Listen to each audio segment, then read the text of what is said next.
shelter dog, refuses to leave his kennel for months. But then, one little girl walked in. There's a particular kind of silence that lives in animal shelters after hours. Not the absence of sound, but something heavier. A quiet made of waiting. Of hope that's learned to hold its breath. I've spent enough time in those places to know the difference. The fluorescent lights hum their steady drone. Somewhere down the hall, water drips into a stainless steel bowl. And in Kennel 7B, a dog named Bear hadn't moved from the back corner in 93 days. The staff at Riverside County Animal Shelter knew every one of those days. They'd counted them the way you count anything that worries you, carefully, with a growing sense of something slipping away. Bear was a pit bull mix, maybe 5 years old, with a brindle coat that caught the light like old copper when he used to move. Used to. That was the operative phrase now. Because Bear had decided, somewhere in the architecture of his damaged mind, that the back left corner of his kennel was the only safe place left in the world. I first heard about him from a shelter volunteer named Maria. She'd been working there for 7 years, had seen hundreds of dogs come through those doors. Scared dogs, angry dogs, broken dogs. But Bear, she said, was different. He doesn't react, she told me over coffee, her hands wrapped around the cup, like she was trying to warm something deeper than her fingers. Most dogs, even the traumatized ones, they'll eventually look at you, make eye contact, show fear or aggression or something. Bear just disappears into himself. The shelter itself sits on the eastern edge of the county, where the suburbs start to fray into industrial parks and empty lots.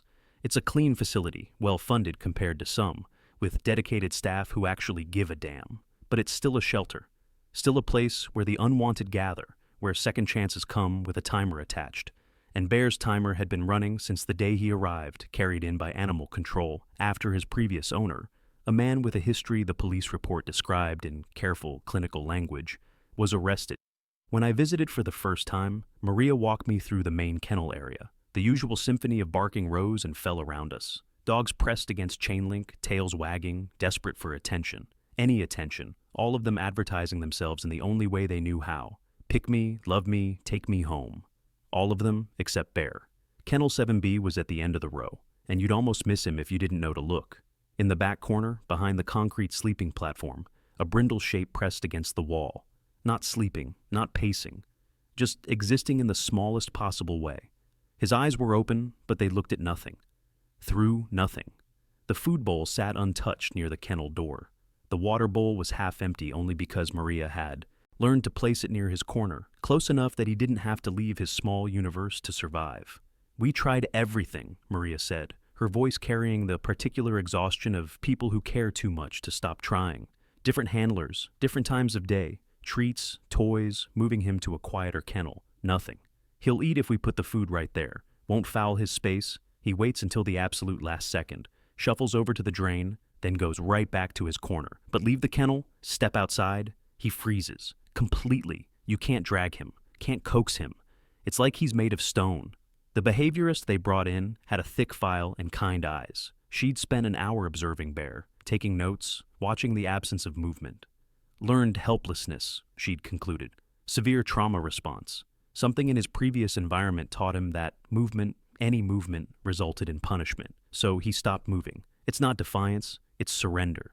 That phrase stuck with me, surrender. We use it in war, in conflict, in moments of giving up the fight, but this was different.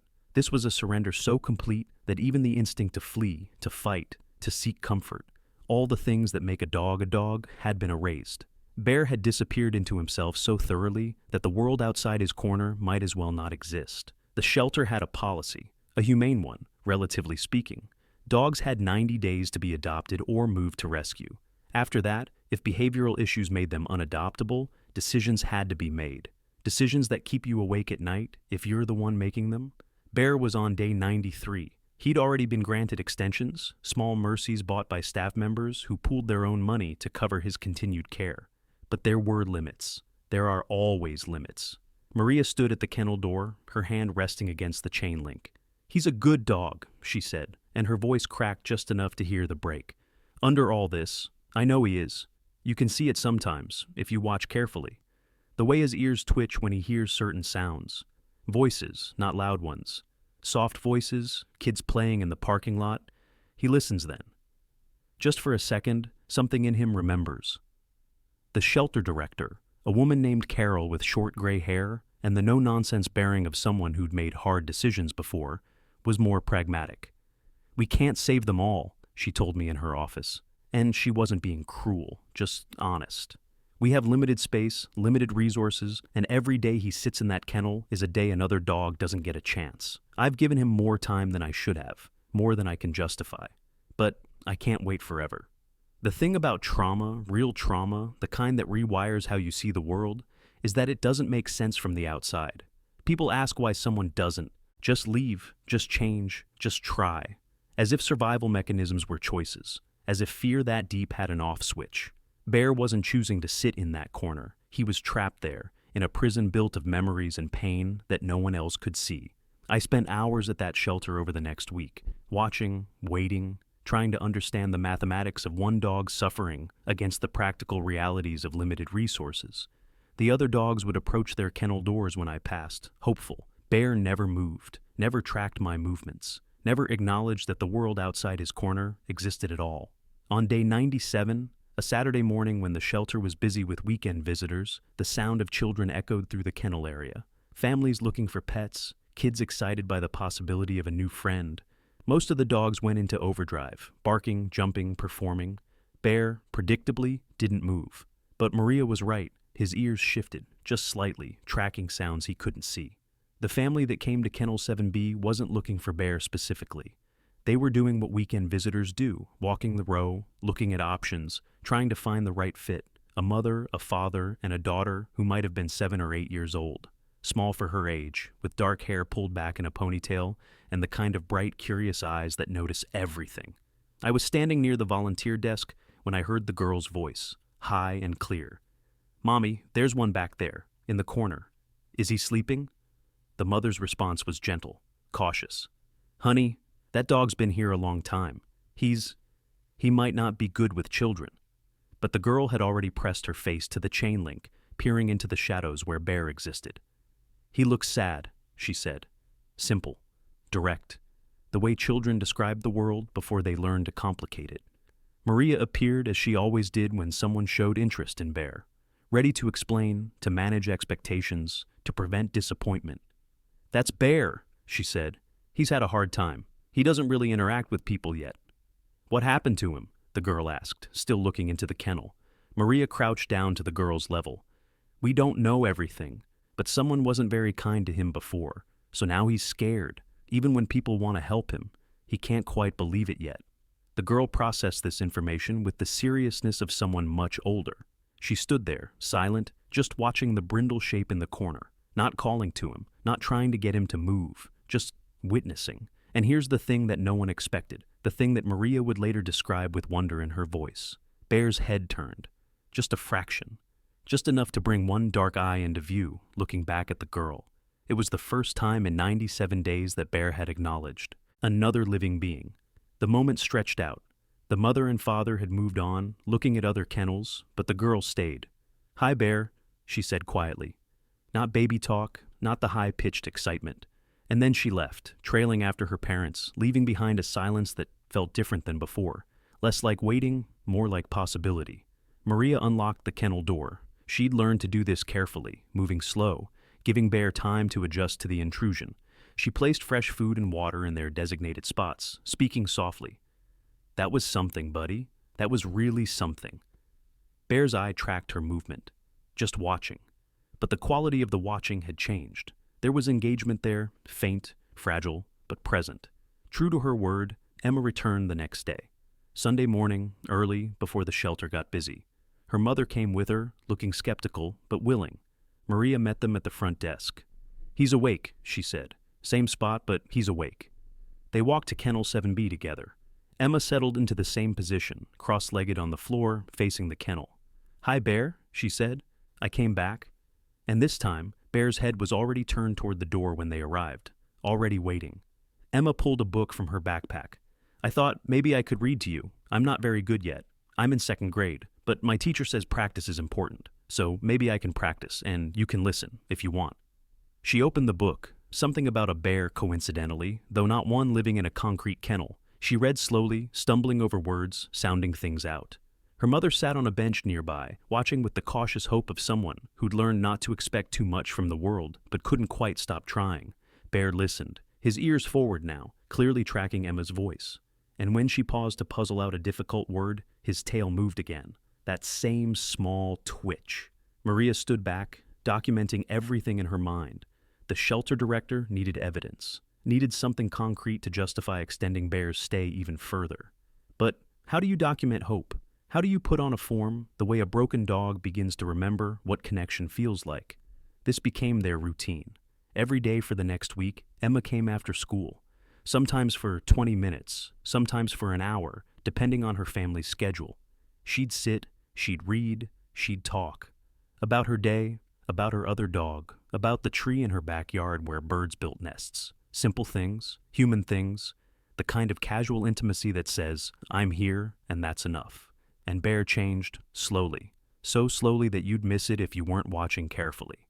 On day 3, he shifted positions slightly, not leaving his corner, but turning more fully toward the front of the kennel.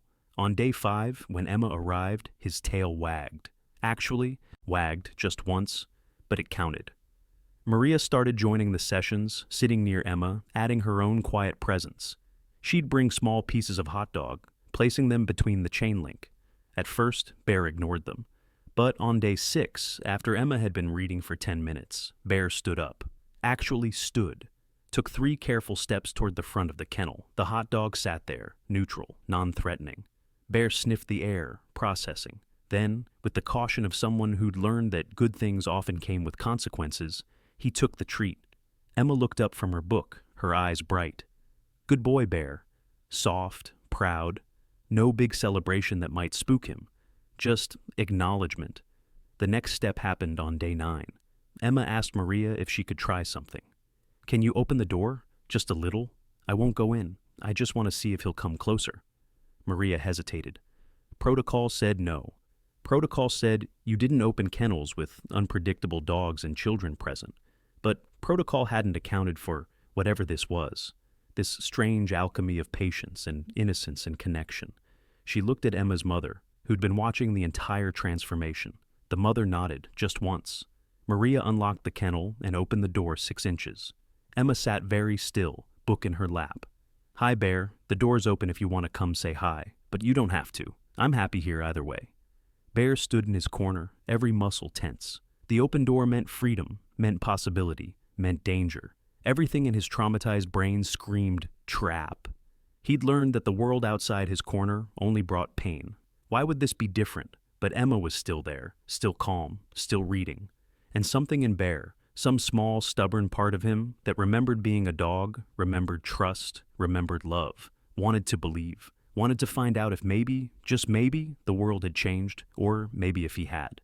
He took 1 step, stopped, assessed. The sky didn't fall, no one shouted, no blow came. He took another step, another. Slow, so slow that the 5 feet between his corner and the kennel door took 3 full minutes to cross. But he crossed them. Step by terrifying step, Bear walked to the open door. Emma kept reading, but her voice shook slightly now. Excitement, joy, trying not to scare him.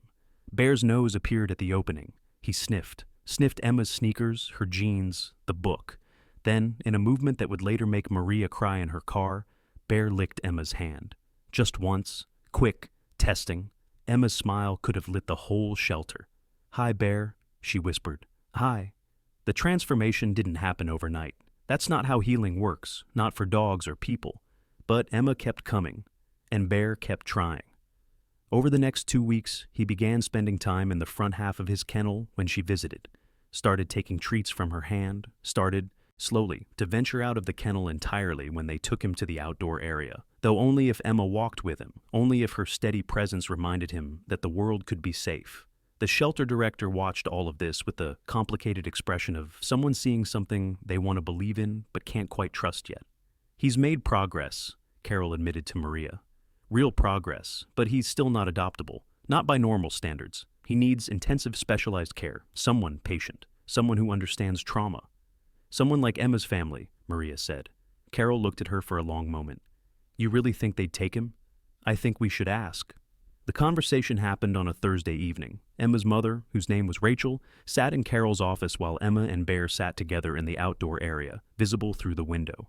Bear wasn't playing, wasn't running, but he was outside. He was lying in the grass, and Emma was beside him, reading, and his head rested against her leg. "I'll be honest with you," Carol said. "Bear has significant behavioral challenges. He may never be a normal dog. He'll need patience, consistency, a calm environment.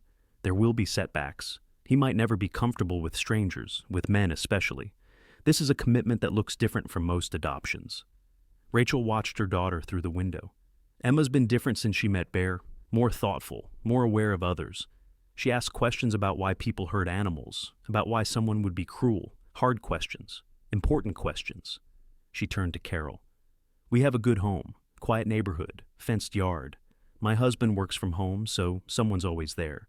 Emma's been researching, actual research for a 7-year-old, about trauma in dogs. She made a whole presentation for us about why Bear should come home with us, with sources." Carol smiled despite herself. Did she? Colored charts, statistics on rehabilitation success rates, quotes from animal behaviorists. She's 7. Rachel shook her head in wonder. "But here's the thing. I've seen her with him. I've watched the way she reads him, respects his boundaries, celebrates his tiny victories. She understands something about healing that most adults never learn, that it's not linear, that it's not about fixing someone, that sometimes love means just sitting quietly while someone finds their way back to themselves." "You understand this might be years of work?" Carol asked. "That he might never be—" "He doesn't need to be anything other than what he is," Rachel interrupted. "He just needs to be safe, to know he's home, to learn that home means something good. We can do that. We want to do that." The paperwork took 3 days to process. 3 days during which Bear continued his sessions with Emma, continued his. Slow emergence from the shell trauma had built around him. Maria worked with the family, explaining his routines, his triggers, the careful choreography of trust they had developed. On the day they came to take Bear home, Emma wore her favorite dress and brought a new book to read in the car. The shelter staff gathered to watch, most of them crying unabashedly. Bear, wearing a new collar that Emma had picked out, soft, blue, nothing harsh, walked out of Kennel 7B on a leash for the first time in 114 days. He hesitated at the shelter door. The outside world was big, was unpredictable, was full of things that could hurt. Every instinct told him to freeze, to become stone again. But Emma was there, holding the leash loosely, giving him space. "It's okay, Bear. We're just going to the car. And then we're going home. You're home." Home. The word was just sounds to him, but her voice meant safety, meant the one thing in his broken world that had proven consistently kind. So Bear walked forward, into the sunlight, into the parking lot, into the rest of his life. The early weeks at Emma's house were difficult. Bear spent most of his time in a quiet corner of the living room, a space they'd prepared for him, with soft bedding and familiar toys from the shelter. He ate, drank, went outside when needed, but always returned to his spot, his safe spot. The family respected it, gave him room, let him adjust at his own pace. Emma would do her homework nearby, reading aloud when she got to the interesting parts. "Listen to this, Bear. The boy in this story has to cross a scary bridge, but he does it anyway because his friend needs him. I think you're like that. Brave even when you're scared." Slowly, inch by inch, Bear's world expanded. The corner became the room became the house became the yard. His timeline was measured not in days but in moments. The first time he approached Emma's father without cowering, the first time he played with a toy, the first time he fell asleep somewhere other than his designated safe spot. Emma documented everything in a journal her teacher had encouraged her to keep. Day 23. Bear played with a ball today. Just for a minute. But he picked it up and tossed it himself. Day 34. Bear met Pretzel through the fence. They sniffed each other. No growling. Day 47. Bear followed me to the kitchen without anyone calling him. He just wanted to be near us. The breakthrough came 3 months after adoption, on an ordinary Tuesday evening. The family was sitting in the living room, Rachel reading, Emma's father working on his laptop, Emma drawing on the floor. Bear was in his usual spot, watching but not participating. Then Emma got up to get a glass of water.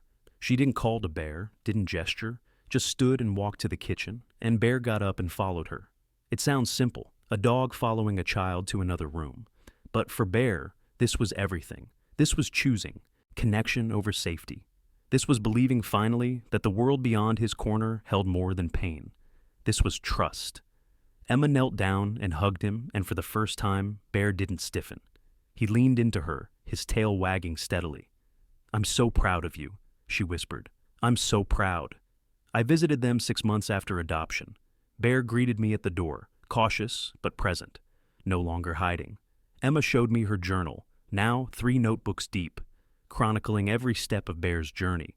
"He still has hard days," she explained with the wisdom of someone much older. "Sometimes he gets scared of things we don't understand, loud noises, sudden movements, men with deep voices. But we know now. We know how to help him feel safe."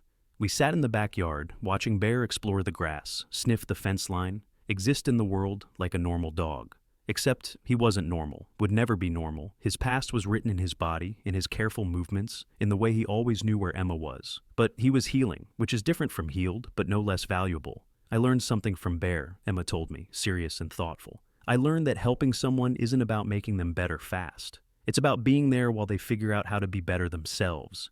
You can't rush it, you can't force it, you just have to show up, be kind, and wait." She looked at Bear, who'd settled in a sunny spot, his eyes half closed in contentment. Everyone at school wanted to know why we adopted the broken dog, why we didn't get a puppy or a dog that was already happy and playful. But Bear wasn't broken. He was just hurt. And there's a difference. Rachel brought out lemonade, and we sat together watching the afternoon light filter through the trees. Bear eventually made his way over, settling near Emma's feet. She absently reached down to scratch his ears, and his tail thumped against the grass, steady, content, home. "You know what the shelter told us?" Rachel said. "That he'd been minutes away from being euthanized when Emma found him. They'd extended his time as long as they could, but they were out of options. If we'd visited 1 day later, 1 week later..." She didn't finish the sentence, didn't need to. The mathematics of animal welfare are brutal. For every dog saved, another waits. For every success story, a dozen failures. Bear's survival was equal parts miracle and luck, and one little girl who saw past the fear to the soul underneath. But here's what stays with me most from that visit. The image I carry when I think about shelter dogs and trauma and the long, hard work of healing. We were sitting there in the golden afternoon light, Emma reading a new book while Bear dozed beside her. At one point, a neighborhood dog barked loudly from across the fence. Bear's head shot up, his body tensed, every muscle coiled for flight. For a moment, you could see the shelter dog, the trapped dog, the dog who'd forgotten what safety felt like. Emma didn't make a big fuss, didn't rush to comfort or reassure. She just placed her hand gently on Bear's back and kept reading, her voice steady and calm.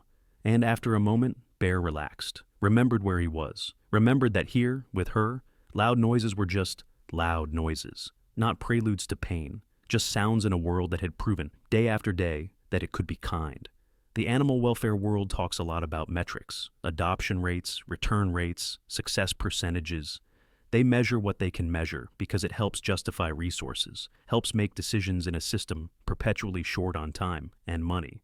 Bear would have been a failed metric, too traumatized, too expensive, too much of a risk. The rational decision was made, documented, ready to be implemented. But metrics don't capture everything. They don't capture the way a 7-year-old girl saw past trauma to possibility. They don't capture the daily miracles of a dog learning to trust again. They don't capture what it means to choose patience over efficiency, hope over pragmatism, love over statistics. There are thousands of dogs like Bear in shelters right now, dogs with histories that broke them. Dogs sitting in corners, staring at walls, waiting for nothing, because waiting for something hurts too much when it never comes. Most of them won't get lucky, won't get an Emma, won't get a second chance, let alone a third or fourth or 100th. That's the part that keeps shelter workers up at night. The ones they couldn't save, the ones who ran out of time, the Mariahs of the world who do everything right and still have to make impossible choices. Because rescue isn't just about the happy endings that make it onto social media. It's about the quiet daily work of trying, of showing up, of believing that even damaged souls deserve dignity and care and the chance to heal. Emma's family couldn't save them all. No one can, but they saved one. And for Bear, curled up in the sunshine with his head on his girl's lap, that was everything. The last time I saw them was a year after adoption. Emma was 8 now, taller, more confident. Bear was a dog, not the fearless, bomb-proof kind you see in movies, but a real dog, with quirks and boundaries and a past he carried. He played now, not frantically, but with genuine joy. He greeted familiar visitors. He had favorite toys, preferred sleeping spots, a whole personality that had been buried under trauma. He had his first vet visit without sedation last month, Rachel told me proudly. He was nervous, but he made it through. The vet almost cried. She'd seen him before, seen how shut down he was. She said she didn't think he'd ever recover enough to tolerate handling, but he did, because he trusts us now. Trusts that even when things are scary, we'll keep him safe. Emma showed me Bear's latest trick, not something she taught him deliberately, but something he'd learned on his own. When she came home from school, he'd bring her a toy.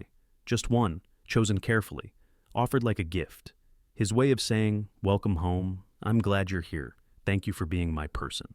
"He's teaching me too," Emma said, throwing the ball for Bear, watching him trot after it with moderate enthusiasm. About patience, about how healing isn't a straight line. Some days he's brave, some days he's scared, and both are okay. He doesn't have to be perfect, he just has to be Bear. She turned to me, this child who'd learned empathy through practice, through the daily work of loving something broken. I think everyone needs someone who sees them, really sees them. Not what they're supposed to be or what they used to be, just what they are right now. Bear needed that, and I guess I needed to be that for someone. The sun was setting, painting the sky in shades of orange and pink. Bear returned with the ball, dropped it at Emma's feet, then settled onto the grass beside her. Not tense, not vigilant, just present, just home. His tail wagged slowly as Emma scratched behind his ears. A steady rhythm that said safety, said contentment, said you found me and I found you, and somehow that was enough to start healing. There's no dramatic score here, no triumphant music swelling in the background. Just the ordinary miracle of a traumatized dog learning to live again. Just the extraordinary persistence of a little girl who refused to look away from suffering. Just the quiet, unglamorous work of repair, of reconstruction, of proving day after day that the world can be different than memory claims. Bear still has his corner in the living room, his safe space. Some nights, when thunder rolls or fireworks pop, or the world gets too loud, he retreats there. And that's okay. That's part of him. The family has learned not to push, not to demand he be more than he is. They've learned what Emma understood from the beginning, that healing means having the option to be vulnerable again, not the obligation to be fearless. Funny how we measure love, in grand gestures, in dramatic saves, in perfect outcomes. But real love, the kind that changes lives, is usually quieter than that.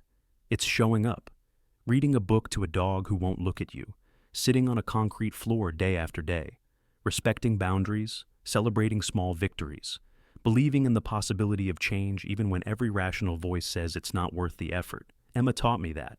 Or maybe Bear taught both of us, that sometimes the bravest thing you can do is simply refuse to give up on someone, even when, especially when, they've given up on themselves.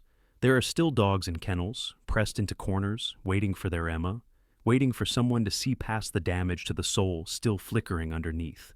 Most of them won't get that chance. The math doesn't work, the resources aren't there, time runs out before miracles arrive.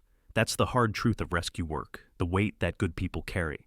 But this story, Bear's story, Emma's story, it matters anyway, because it proves what's possible. It proves that healing, real healing, exists even for the most broken among us. It proves that patience and kindness and stubborn, unreasonable hope can crack open even the most fortified walls trauma builds. You don't outrun the past. Bear proved that. You carry it with you, written in careful movements and cautious trust, and nights when the thunder still sends you back to your corner. But carrying it doesn't mean being defined by it. Doesn't mean the future has to look like the past. It just means the journey forward is longer, harder, requires more grace and patience than anyone expects. Bear left his kennel, not in one dramatic moment, but in 1,000 small ones. Each time Emma sat beside him, each time he chose to believe, just a little, that maybe the world had changed. Each time he took one more step away from his corner, toward connection, toward the possibility that safety was real. Some roads don't lead anywhere specific. They just teach you something on the way. The road from Kennel 7B to Emma's backyard taught that fear can be patient, but so can love. That healing takes the time it takes. That sometimes the greatest act of courage is simply staying present while someone finds their way back to themselves.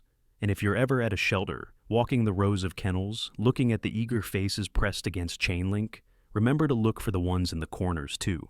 The ones who've forgotten how to hope, who've learned that stillness is the only safety they can control. They're not less deserving.